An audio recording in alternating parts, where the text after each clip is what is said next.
শুরুতে জানিয়ে দেব শেখ হাসিনা এবং ওবায়দুল কাদেরের বিরুদ্ধে মামলার আবেদন এজাহার হিসেবে গ্রহণের নির্দেশ।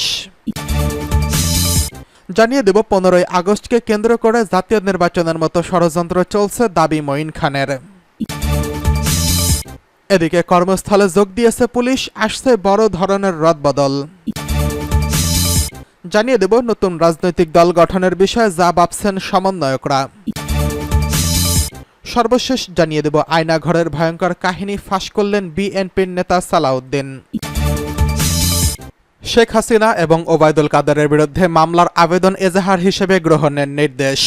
সাবেক প্রধানমন্ত্রী শেখ হাসিনা ও সাবেক সড়ক পরিবহন সেতুমন্ত্রী ওবায়দুল কাদের সহ 7 জনের বিরুদ্ধে মোদি দোকানদার আবু সায়েদকে হত্যার অভিযোগ করা মামলা আবেদন নিয়ে আদেশ দিয়েছে আদালত। আদেশে আবেদনটি এজাহার হিসেবে গ্রহণ করার নির্দেশ দেওয়া হয়েছে।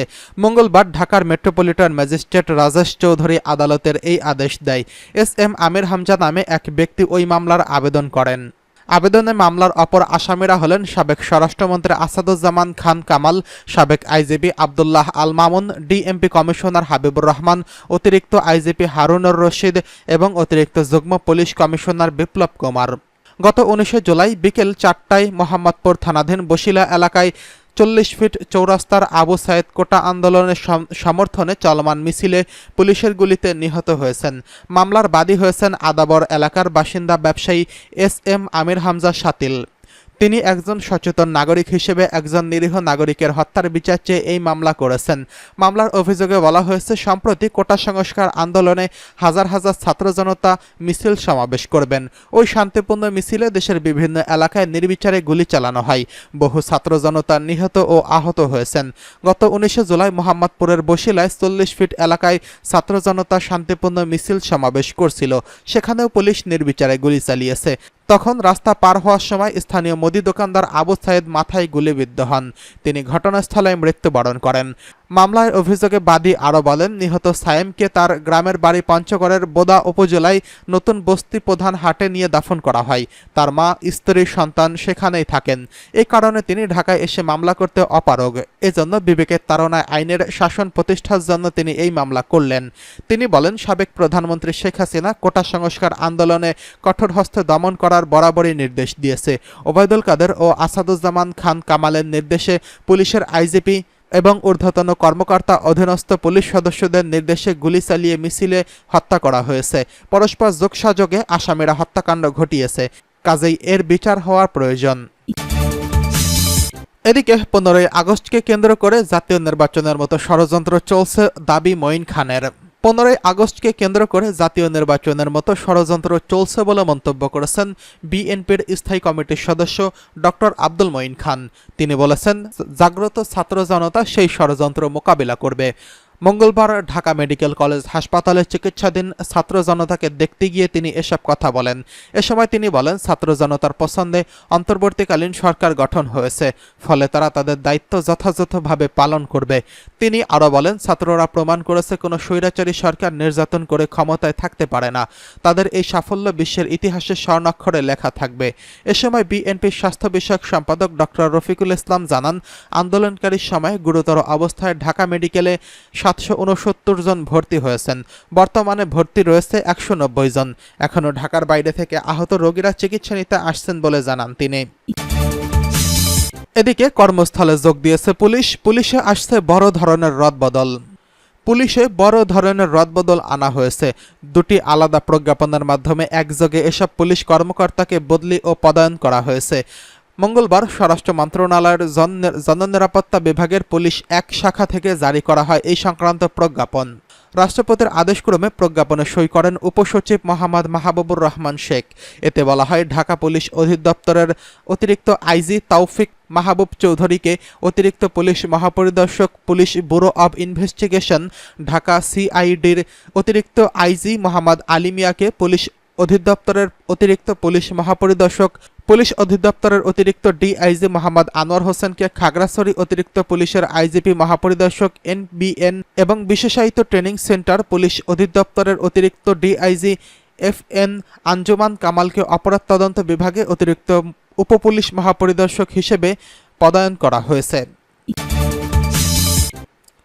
এদিকে নতুন রাজনৈতিক দল গঠনের বিষয়ে যা ভাবছেন সমন্বয়করা।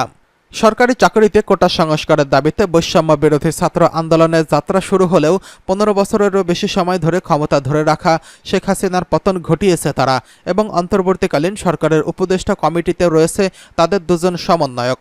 এদিকে শেখ হাসিনার নেতৃত্বাধীন আওয়ামী লীগ সরকারের পতনের পর দলটির নেতাকর্মীরা আত্মগোপনে থাকায় রাজনীতির মাঠে হঠাৎ করেই বেশ উজ্জীবিত দেখা যাচ্ছে বিএনপিকে।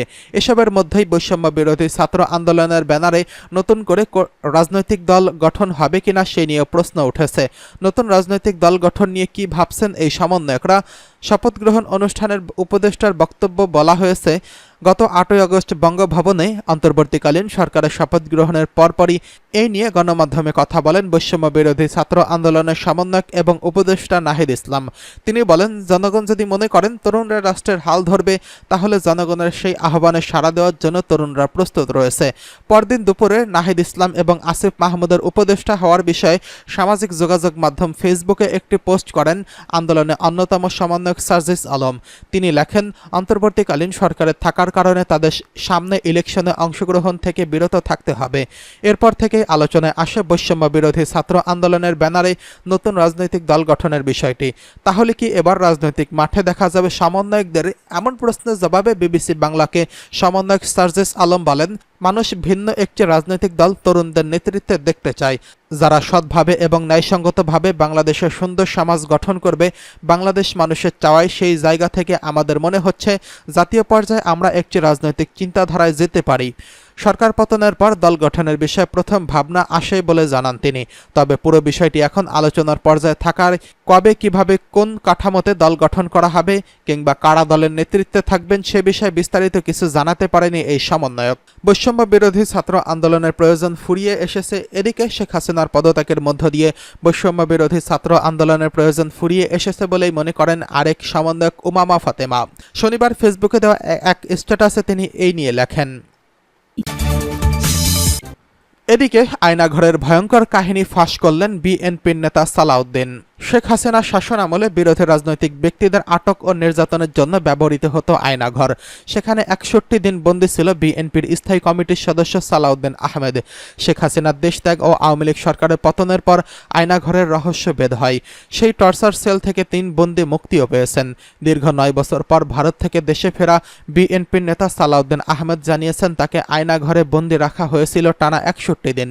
গত 11ই আগস্ট বিকেলে একটি বেসরকারি টেলিভিশনের সঙ্গে আলাপকালে তিনি এই কথা জানিয়েছেন।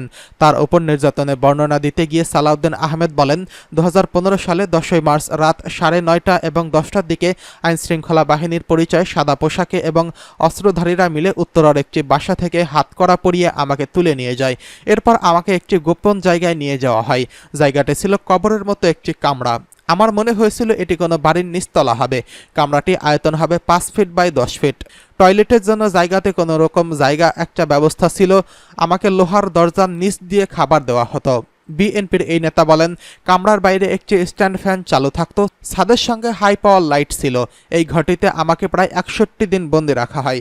এ সময় একদিনের জন্য বের করা হয়নি। সেখানকার অন্যান্য বিষয় আমি আর বলতে চাই না, কারণ যারা এসব করেছে তারা তৎকালীন সরকারের সর্বোচ্চ কর্তৃপক্ষের ইশারায় করেছে। আমি মনে করি এসব কাজের জন্য জাতীয় এবং আন্তর্জাতিক ফোরামে কোথাও না কোথাও তাদের একদিন জবাবদিহি করতেই হবে।